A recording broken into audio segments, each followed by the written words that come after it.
ছোৱালীবোৰ যে জা জোৱালীবোৰ একদম দলনি পথাৰৰ বৰ জোককেইটা যে বৰ জোককেইটা সেই জোককেইটাৰ নিচিনা একদম তেজ খাওঁ মানুহৰ তেজ খাওঁ লাগি থাকে এই জা জোৱালী কিছুমান জা জোৱালীৰ কথা কৈছোঁ জহনী মৰতে কিজনী একদম জোকৰ লগত তুলনা কৰিলেও মিছা এনেই ভালেই থাকে কিন্তু কেতিয়াবা কিবা এটা যদি পইচা পাতি দৰকাৰ হয় পৰিয়ালত যদি কিবা এটা পাতিবলৈ মেলিবলৈ লগা হয় তেহেঁতৰ পইচাই নাথাকে তেতিয়া একদম ওচৰজনীৰ পৰা তেজটো চুচু লাগি থাকে যেনেকৈ জোকে যে মানুহৰ গাত লাগিলে যে তেজ নুচুচালৈকে এৰি নিদিয়ে তাহাঁতিও সেই তেজটো মানে টকা পইচা নোলোৱালৈকে এৰি নিদিয়ে তই বৰ নিজে ভালজনী যেনিবা জহনী দিছিলি মা মৰোতে যে পইচা দিছিলি সকামত নাই দিয়া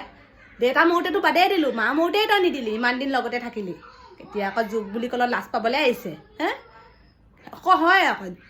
পইচা পাতি দিয়াৰ ক্ষেত্ৰত তহঁতি জা জোৱালীবোৰ তেতিয়া একদম নিমাত হৈ যাওঁ পইচা নোহোৱা হৈ যায় বেমাৰী হৈ যাওঁ তহঁতি আৰু দিয়ক ভগৱানে তহঁতক নৰকতো স্থান নিদিয়ক